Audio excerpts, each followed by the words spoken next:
Hi, good evening. Today is Tuesday, July 6th. Hope everybody had a great long weekend. We had Friday jobs report on which S&P 500 rallied strongly and made yet another new all-time highs. It was 7 new all-time highs in a row. Last time we have achieved that was in June of 1997, a long time ago. And last time it happened, in the next 2 weeks, S&P 500 gained 0.3% and lost 1.9%. So kind of mixed bag, but that's only one time. Since 1928, S&P 500 had 7 all-time high closes in a row, only 5 times, including this Friday. So it's quite a rare occurrence. It had 8 consecutive all-time highs 3 times before today, with today making it 4th time in the last almost 100 years. And 9 times, it actually managed to have it 9 consecutive all-time highs in a row in 1929. So I wonder if tomorrow we'll tie for that record of 9 consecutive highs. Who knows? But this market has been really strong, and the jobs report only made it stronger because I guess the perception was that it's Goldilocks job report. It was just strong enough, but not too strong because the rate of unemployment went up while the jobs were gained. So I guess the market's perception was that the jobs report wasn't strong enough to warrant any tightening by the Fed, at least as of now.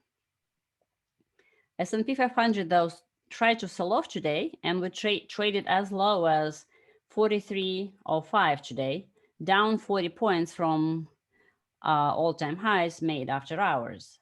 But it reversed pretty much most of the decline and we closed down around 11 points. Of course, And Nasdaq made new highs and closed very close to those highs, also, right? right, Nasdaq made new highs and closed pretty much right there, which was amazing, given that pretty much every other index sold off. With Russell, for example, being down almost 2% at the intraday low, but managed to close 1.6% down.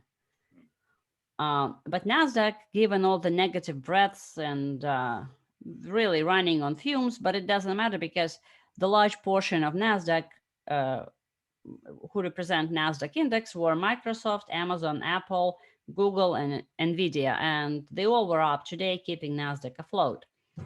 And one of the reasons that Nasdaq also was up today is the rates. Treasury bonds had a, well, I would say crazy day. They were up over 1% with the rates crushing down. And so that kind of benefits technology. Even though the data is kind of negative, ISM services came in below expectations, below previous months. So the data keeps coming in negative, yet Nasdaq doesn't really care. And, one of the reasons it's possible that maybe Nasdaq is pricing in another shutdown or lockdown that's imminent. So all of those big companies are hoping that we have another lockdown so that more small businesses are closed and all the large corporations benefit again. Because now we haven't even gotten through the Delta variant and we're still scared of that one. But apparently there is a new variant called Lambda variant, yeah. Right, which is some unusual mutation that makes it resistant to vaccines. So I feel like soon we're going to run out of alphabet and start going to numbers because every week there's a new super scary mutation. I'm still scared of Delta. Now I have to be scared of Lambda at the same time. So, and meanwhile, our commander-in-chief promised to come on my door personally, knock doors on doors and to make sure that people are vaccinated. And yet more and more data is coming in that vaccines are a lot less effective for Delta variant. Some are pointing to 60% effectiveness. It's hard to tell, some are saying 50, 60, 62. I've seen various numbers, I don't know which numbers are valid, which are not, but it seems that it's less effective and may require a booster shot. Meanwhile, some random stories are popping up all over the internet with young boys, teenage boys dying or getting really sick from the vaccine because of the heart inflammation issues, which also haven't been really clarified. So it's like, take your poison. You want to die from heart inflammation or from COVID? I don't know. I'll Well, take my there's some chances. evidence that some of these variants may actually be that people who've been vaccinated may be slightly more susceptible. There's not a lot of data for that though, but it's either way. But there's some suggestion in the data that that's the case, and but it could be that people that have been vaccinated, they're more confident going out and so on. So it could be some kind of bias in the sample as well. So. And we also don't know, there's so much stuff we simply don't know. We don't know if the vaccinated people, when they get the Delta variants, are they contagious? Or the Lambda variants, maybe they are just themselves are still contagious. And so even though they don't get sick, they get other people sick. It's really hard to tell at this point. And I feel like we're not being given the correct data. The government is not really trying to give us the data. All they're trying to do is to scare us and saying, hey, you better do it or else. Anyway, I've seen an interesting study by Sentiment Trader, and it has some interesting statistics on S&P 500. He's saying that through the end of June, S&P 500 has rallied more than 14%. It's in the top 85% of all years since 1929. So this rally is insanely strong and has rarely happened like that before. We had 34 record highs for this year already, which is in the top 88% of all years. And also interesting, we have now gone more than 150 sessions since we had a 5% pullback, basically. And that's in the top 93% of all years. So we're definitely running on fumes and in super hot overbought territory. Lots of different indicators, some are valid, some are not, but I've seen lots of stuff. Bollinger Bands and RSI and whatever else, everything is overbought.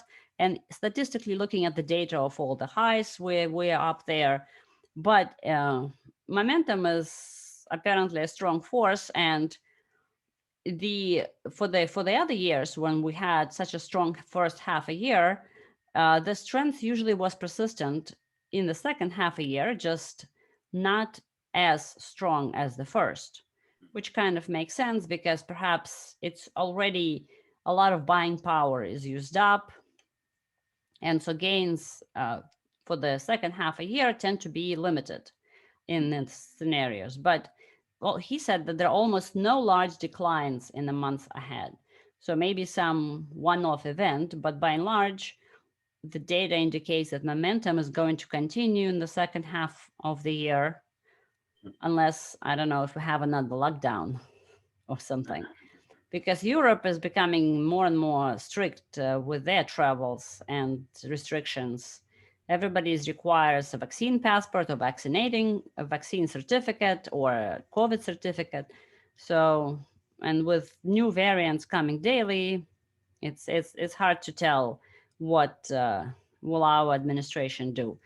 What's interesting is that we haven't seen as many highs in one streak since the late 90s. I remember 97, it was a very bullish market. And but what happened later in the year was this sort of totally out of left field thing with the Thai baht blowing up.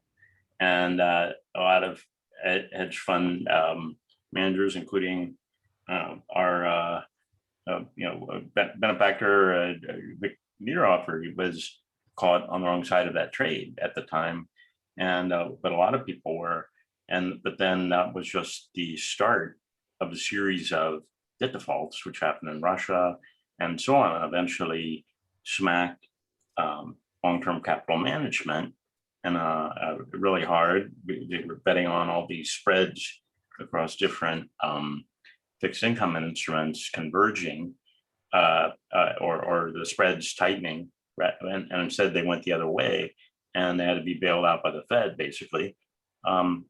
The but that no one would have imagined that all that happening at this point in 1997.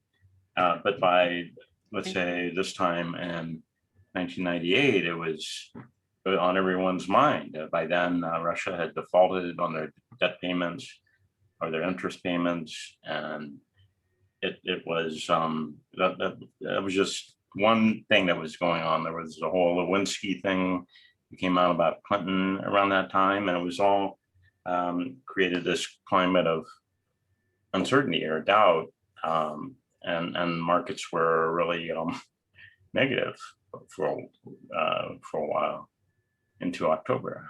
Just the sentiment.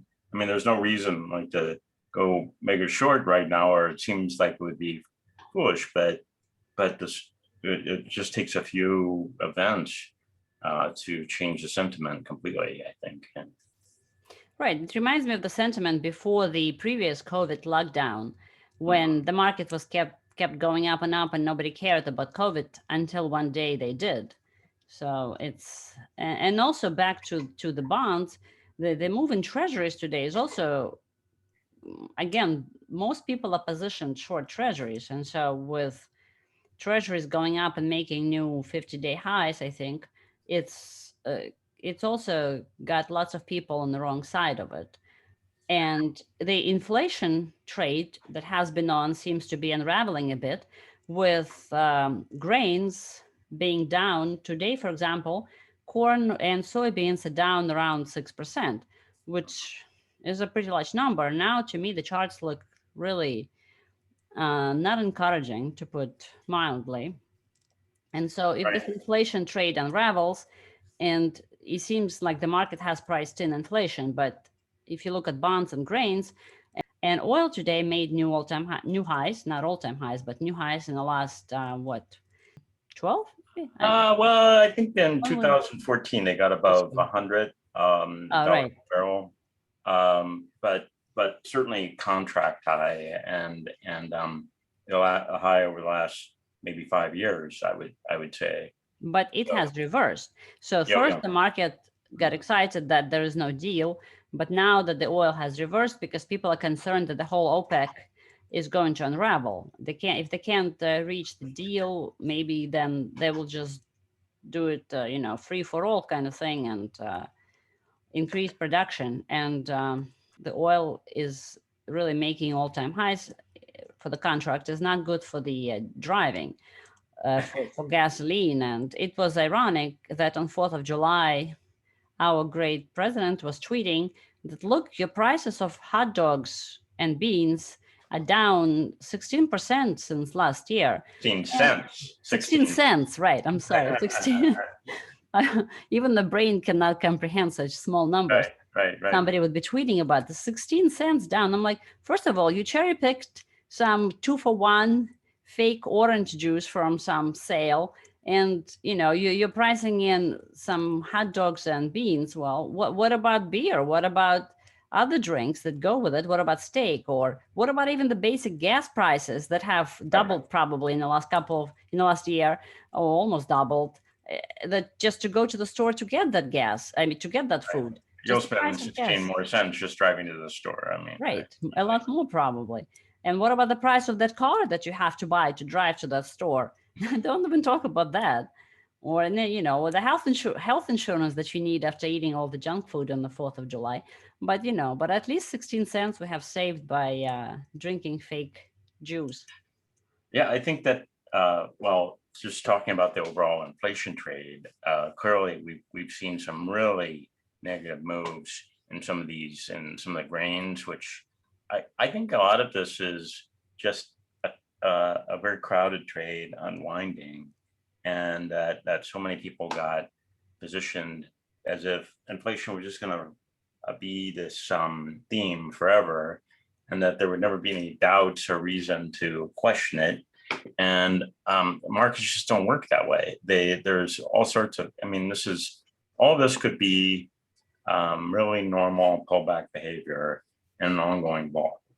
And but that's not to say that the pullbacks aren't really painful. They have to be. I mean, you just can't, either you're really well capitalized and you can handle this kind of big pullback in a day, or you're not over leveraged, which in the futures market, there's a lot of leverage being used. And, or you're trading this shot, which is what the people, depending on your time frame, that's what you may do. But then there are others like lumber, which had a huge pullback from its peak. It's off something like, it's over 50% now. And it's bounced a little bit over here the last few days. So it's hard to say. Gold was up a little bit today. It's off its recent high. But so I guess my main view is that we're seeing a pullback, but it's like the direction is still up, and then inflation and the inflation trade. But it could be just like what we've seen in crypto, where this really topped out. And if you look at Bitcoin, topped out in April, and it's still, it's very, again, just from a macro perspective, it's very typical in like a bear market, for a bear market to have a crash and then kind of a flat consolidation period. Now it could make another move down, the second big leg, but my own view is that it's more likely to rally here, but it won't be, a 400% rally in 2 weeks. It'll be something more gentle rally. But others like Ethereum, we've seen a little bit more of a bounce. And so, but I think that we could see some similar moves like this, like what we've seen on lumber, on some of the grains and these others. And then as soon as all the commentators say, well, inflation trade is over, that was just all transitory, that's when it comes back. It's like it's got to, just as Vic says, it's got to deceive people and get them on the wrong side of the trade. That's how markets work. So it's got to pull people on the wrong side of the market. And I mean, just a good example of that is like here, we're looking at the Ethereum chart, where a lot of traders were convinced that, well, this level, don't worry, this is good support level. I'm not saying support and resistance always hold, but people do look at them. And then when it broke, well, it broke hard, just like these up here, it broke really hard because but then violating this 200-day moving average was viewed very negatively, because if you go back, that's really a bear, kind of a sign of the bear for Ethereum, because the first time it violated the 200-day moving average back in 2018, it was a bear market. So for it to then quickly reverse back up after having violated that, I mean, it's just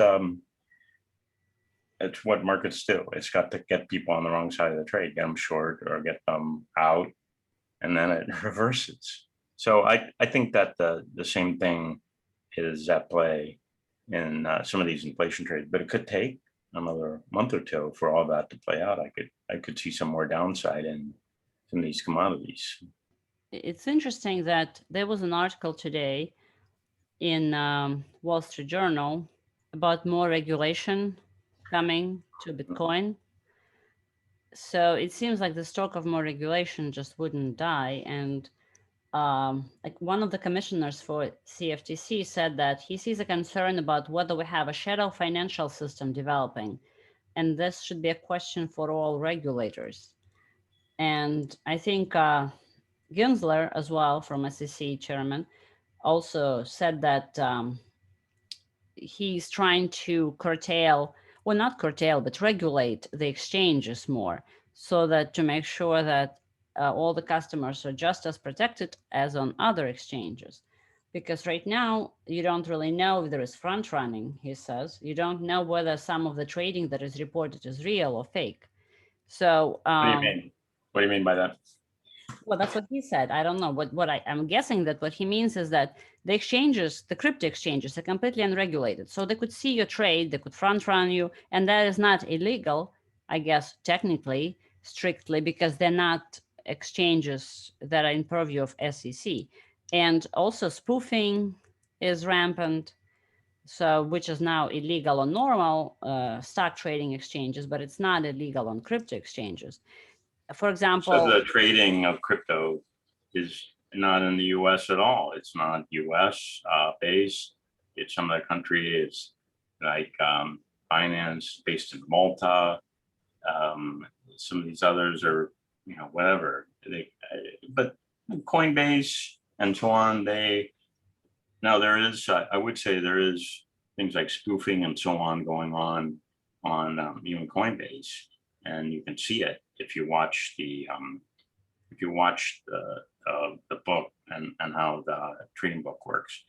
But the problem this just shows a total lack of knowledge. Even Gensler is often perceived as being someone who's somewhat savvy about crypto, but it just shows as succumbing to this kind of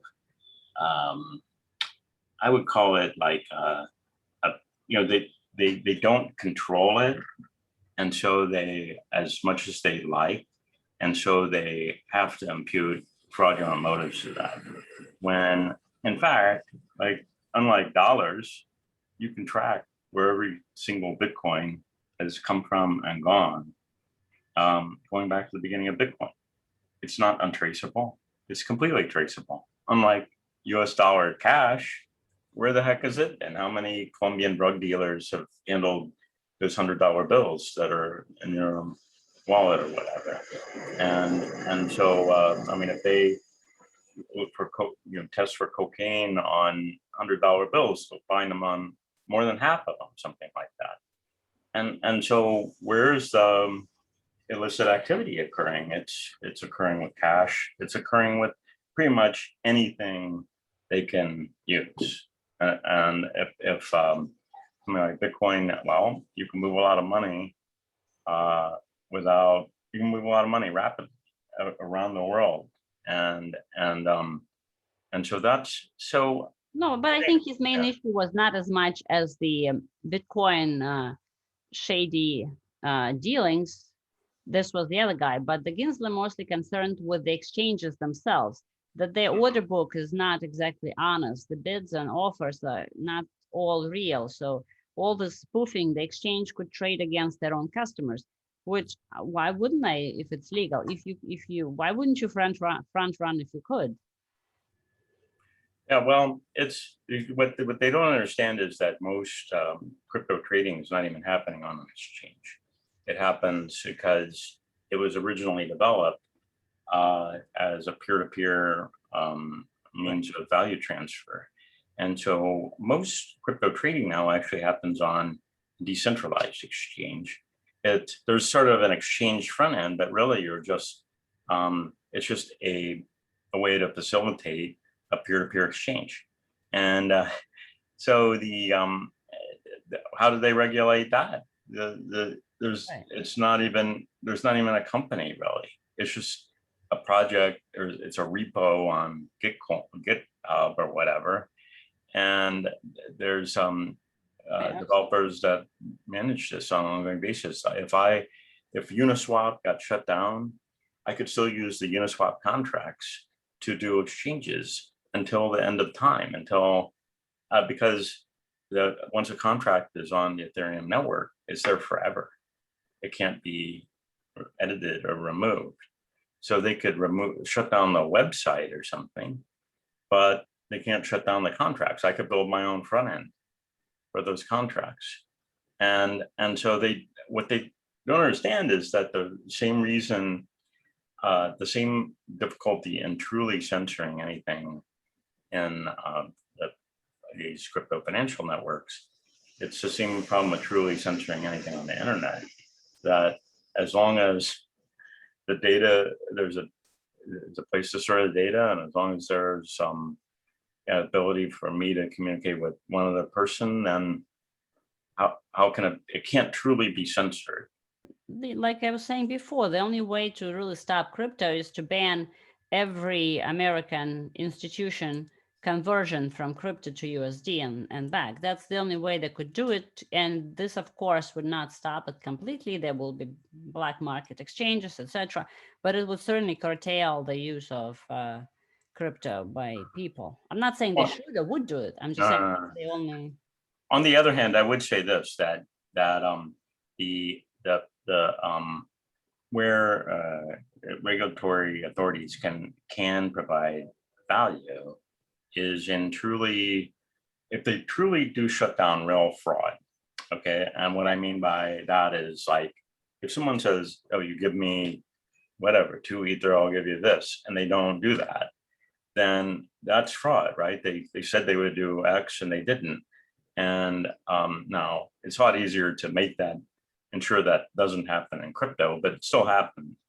And so as long as, like, exchanges aren't allowed to commit fraud, that they have some rules that they have to abide by, I don't see that as a bad thing at all. I think that's a really good thing. If they just make it harder to trade without any benefit, that's a bad thing. Like, I don't see how, for example, when Dodd-Frank went through, it used to be that through a Forex broker, a Forex spot broker, which you're basically trading swaps, right? That you could trade gold or silver right along with, say, Australian dollars or whatever. And you could trade it with some leverage, like 50-to-1 leverage or whatever. And it was really convenient to be able to actually go long gold, short euro, whatever. And they took that ability away with Dodd-Frank, and I don't see what value they added. Did they keep me from losing money? No, they didn't at all. It just took value away and didn't add anything. And that's and Dodd-Frank did a lot of other things that were bad for traders, bad for just ordinary people and financial markets. And I don't know what value it added. It didn't stop any bank from being too big to fail. It put it in the law, too big to fail. If it gets too big to fail, then we'll bail it out again. And effectively.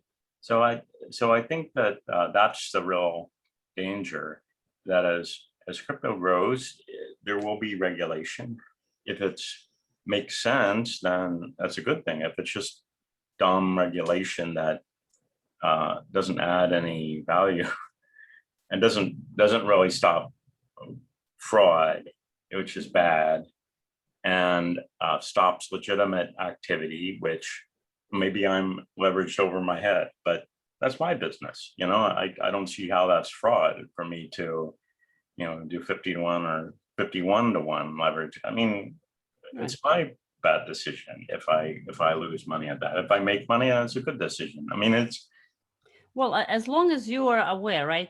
Because I've seen those ads on Twitter, I think from Binance, is that up to 80% yearly return, no risk. I'm like, okay, well, do people naively believe that you could get 80% a year with no risk? Is that advertising really is honest? Yeah, I don't know what those are, but those now some of those things are outright pyramid schemes. That these so-called high yield programs or whatever, they're all Ponzi schemes or pyramid schemes, and they are obviously bad because the people don't actually get any return like that. But those have been around for a very long time, and around I mean, they've been around with dollars too. I mean, I remember being a kid growing up, and like you get a chain letter and had like $5 and you're supposed to put more money in it or something like that, and that's actually illegal. or was illegal because it was basically kind of like Ponzi scheme or something. Right, but at least back in the day, they were actually illegal. You can never stop fraud, right? But by making it illegal, you can certainly curtail, let's say, 80% of it. Well, and all that, the problem is not that they're advertising 80% returns. The problem is that they can't actually pay 80% returns, right? That if they could pay it, okay, great. They've got some whatever automated thing that can trade or whatever, a magic robot that can trading bot or something. Fine, if they really develop that and it really exists and it can really do it, but it's doubtful that you can get that kind of return. But but it's when they can't do it and they're advertising it, that's the problem, I think. Of course, and there is a whole bunch of other scam coins which are constantly being pumped and dumped. And again, you keep saying, well, that stuff happens in penny stocks. True, but it happens in penny stock not in such a brazen and open way, and it is illegal. Whether SEC goes after it or not, at least there is some fear of punishment versus pump and dump in crypto in those scam coins or shit coins, whatever people call them. It's not even illegal as far as we understand right now because nobody regulates that. So it would be interesting to see what is the amount of money lost in those pump and dump Bitcoin, not Bitcoin, but new coins minted on a daily basis. Nobody regulates penny stocks either. I mean, they're not. Right. I'm just saying what would be interesting to compare the amount of money trading in penny stocks versus this. And the scam is more brazen in crypto coins than in penny stocks, because at least in penny stocks, they're trying to hide it somewhat. Well, the main thing, okay, so the main reason for that though is that say a penny stock that trades on like the pink sheets, it's basically trading on a broker dealer network that's all US based, right? And so you don't see the volumes for coming from Singapore or coming from Canada or whatever. It's only the US broker dealer network that's actually trading these things you're seeing the volume for. Whereas the volume that you see for Shiba Inu or whatever, it's global. It's all over the world. So you can't really compare them because you're seeing a global volume versus a regional volume. And but what I was going to show is I think that some of these things, fortunately, are self-correcting. Here with Dogecoin, which is just, in my view, just a meme coin. There's not real value there. It's not like Ethereum where there's hundreds or even thousands of projects that are being built on it and a lot of development happening. There's no development happening on it. There's only a cute dog that had memes associated with it, and people were buying it because Elon Musk was tweeting about it. And here it is. It's up very slightly today, a little bit less than %. But that's compared to way to 5 cents, and that's going to be still overpriced. Well, the value of this thing is basically zero. Well, maybe slightly above for the fund value, but I'd say that to me there's no value. I mean, because there's all sorts of things I can do with it, with Ethereum, with Ether. I can create some really sophisticated investment vehicles basically on the platform. And Bitcoin, different value proposition. It's as store of value as proponents like to say, and I think there's some validity to that, but there's only room for really like one or two store of value type crypto, and Bitcoin is really the only legitimate one in my view. And some of these others like Polkadot, Cardano, and so on, in my view, they're they're sort of Ethereum competitors. They're not as far along in their development, not far along at all in their development. So they're a lot riskier, but there may be some more upside too. But they're trading at a smaller market cap. That's something like Dogecoin there's no development on it. It was created as a joke, and it was actually a joke because at the time that this came out in 2000, I think it was 13 or 14, there were a bunch of like other coins that had launched, and some of them were legit, that they were actually trying to solve some problem that Bitcoin couldn't solve. But a lot of them were just pump and dump kind of things. And so this was created as just a joke, like making fun of the pump and dumps of the day, but it was trading at the time at a value that's like 1/100 of where it is today, like 0.002 cents at its peak. But I think the eventual value will be much, much lower than where it is today, but it could take some time to get there. I wouldn't recommend trading this thing, but on the other hand, it was listed on Coinbase. I mean, why did they list this? I don't know. It wouldn't have been. Because they want revenue. They need the revenue. That's right. But they legitimize it by putting it there, but I think a lot of these, the value will end up being much lower. Now, on the other hand, as I've sort of said several times, I think some of these decentralized finds is where there's some value. They've been really sold off sharply in this mini bear that we've had, and we've seen some really nice rebounds in them with synthetics up nearly 100% off its lows. I think actually 100% off its lows. Yarn, a good, let's say 20 or maybe 30% off its lows, and some others like Augur. Some of these have had some really nice. Uniswap have had some really nice rallies off their lows, and I think that these rallies will continue. We could see some slight pullbacks here, but I think that these rallies are well underway, and there's still a lot of they're undervalued now, and these are revenue generating. They're not just pie in the sky, cute dog coin or whatever. There's a whole platform associated with this that allows you to trade with this one, that allows you to trade synthetic and derivative instruments on Ethereum and do it entirely within crypto. So you can trade like S&P 500 on Ethereum and manage a whole portfolio on Ethereum that's hedged. You could even go short, go long, whatever you want. And so it's all decentralized. You don't have to go to 8 different brokers to assemble one portfolio across asset classes.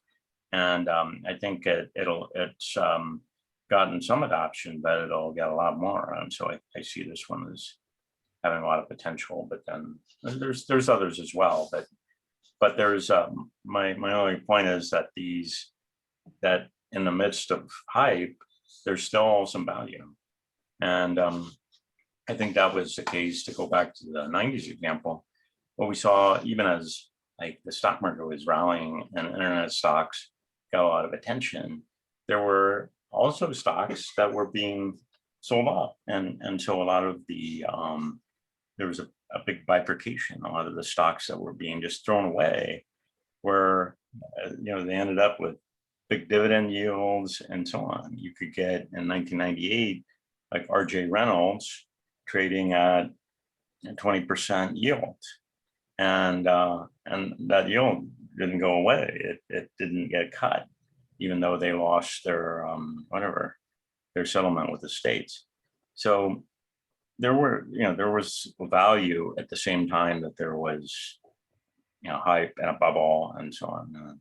And speaking of DeFi innovation, there was an article today in Bloomberg that DeFi innovators are tokenizing Tesla, Apple stocks to trade on blockchain. Yeah, it's already there. In fact, there's you can do it on synthetics. You can do it on synthetics. You can also do it on a competitor to synthetics called Mirror and Mirror Finance. The other one's synthetics.io, and you can trade a mirrored version of Tesla on both of them. And in fact, go ahead. No, but the question is why? Well, why not? I mean, let's put it this way: if you could, you're adding costs to well, let's put it this way: if you could really trade and not have it be at a premium or discount, but trade Ether and Bitcoin in your stock portfolio as easily as you could trade a stock, why wouldn't you? And the answer is it's the same thing in reverse. That if you could trade stocks, either stock index or individual stocks that are major stocks in your crypto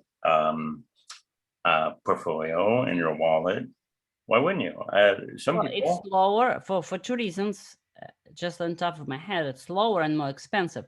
There is no way any of the DeFi is going to compete with interactive brokers or any other commission-free exchanges, for example, for trading stocks, where the execution is definitely going to be faster than on the DeFi. Well, there are a lot of people that they'll never own a stock trading account, and they will own a crypto one because they don't trust any of these institutions. And by the way, they've been given good reason not to trust any of these. Well, but those institutions, things like Robinhood. I mean, they don't. Why would you trust Robinhood? You know, after the kind of nonsense that they pull. Well, I don't know about Robinhood, but most of other financial institutions are insured by FDIC up to what, $200,000 or $250,000, unlike the DeFi. So for people who, I guess, maybe have millions, sure, it makes sense. But for most normal people, it makes sense to keep your money in an insured account. But besides that, the DeFi is by trading. By trading stocks, the DeFi community is kind of inviting even more regulation towards themselves, because now you're stepping into SEC territory. So that's why I was saying why on so many levels. Like it doesn't. Well, it's but again, it's like, okay, so if someone makes a sign that says something really offensive, and they stand at the corner in Times Square and hold up that sign, does that threaten freedom of speech? I mean, no, that guy is offensive. That person is offensive. I agree with you in principle. I'm just saying in practicality, sure. No, I know, but what I'm saying is that's the kind of the problem is that, well, who's responsible if someone's doing something that's not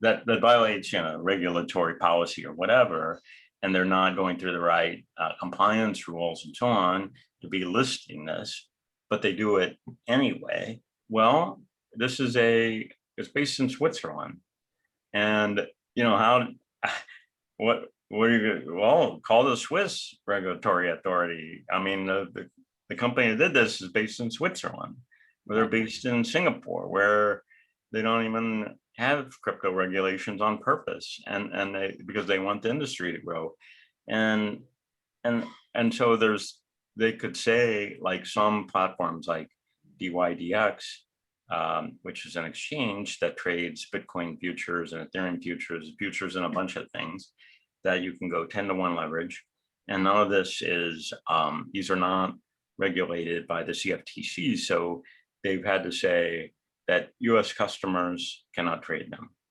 But you can go around that. If you get, how would they know that I'm not saying you should, but. Okay, so I got it. It's basically tax evasion. So if I open up an account, convert my USD into crypto, then move the crypto into some offshore exchange that is completely unregulated, has no any connection to American authorities, I could buy Apple and then sell Apple and get my capital gains and convert them back to crypto, and hopefully. But I would say this, I mean, no, you could do that with crypto anyway. You don't have to. I mean, you could figure out somewhat.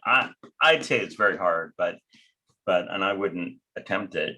Like tax evasion is the least thing on my mind. Because I just don't think you can really long term get away with it, especially if you're talking about real amounts of money, like in tens or hundreds of thousands. I think they're gonna, the IRS will crack down on that if they, and they have already to some degree. But I think what I was just saying is like, if you just want to trade these things because you think that, well, why shouldn't I be able to trade them? And you trade them, and you can, in my view, you need to report that. It doesn't matter whether you were supposed to trade it or not. You still made a profit, and you should report that profit or that loss or whatever. That exchange is not going to send, unlike all other US exchanges send to IRS their data. That exchange is not going to send the transaction record of your Apple trades. But you can get it. You can get it. You've got the blockchain is the record. That's all you need. They don't need to send. You don't see. That's the thing with any of these platforms. There aren't like statements or something like that you get. It's all on a blockchain. You could make your own statement. You could download it, and by the way, you could say, IRS, here's my address, and they could look at and see, verify that every single transaction that you're reporting. Well, why can't you say I lost my keys? The what?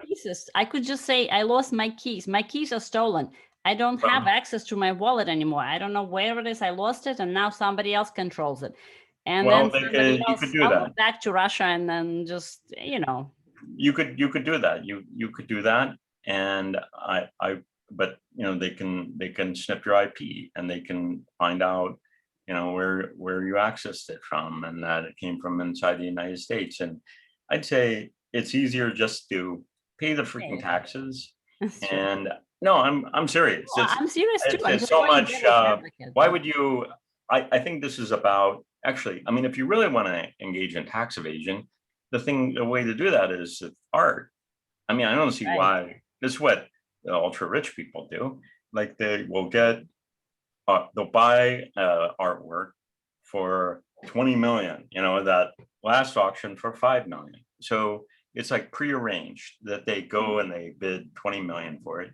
And then they donate it to some charity that, and they say that it's 20 million in value that I donated as charity, but it's only worth 5 million. And then the charity will kick back to them some amount.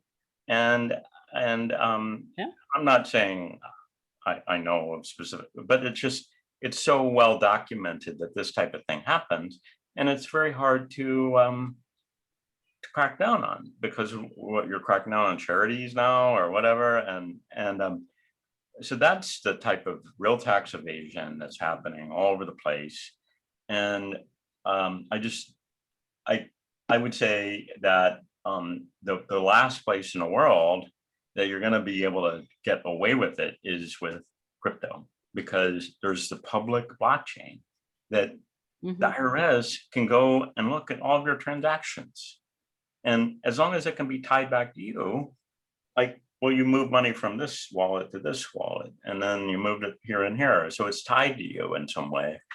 And how you can say that you don't have the keys anymore or whatever, but well, there are transactions that were tied to you. And so it's well, I mean, unless you're in a no extradition country with US, then nothing matters anyway. But that's what happened to John McAfee, didn't he try to do tax evasion, but he was doing it so brazenly.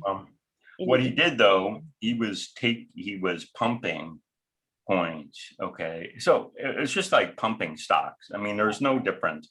It was like he was pumping investments, and he got money from these companies that wanted him to promote their investments.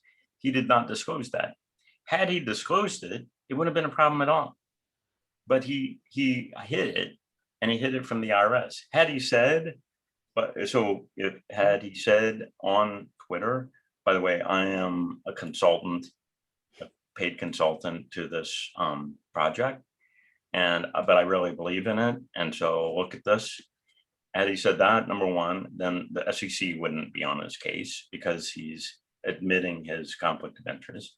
And then had he then reported the income to the IRS, then he would have been completely in the clear. But it ended up being, I mean, if he had like hundreds of millions at the peak, it ended up being like just a few $1,000,000 that he went through all this pain and going to prison and so on, and being in a Spanish prison, a US prison, whatever. My gosh, for what? For like basically not reporting income on $2 million or something that he would have had to pay like $600,000, $700,000 in taxes on, right?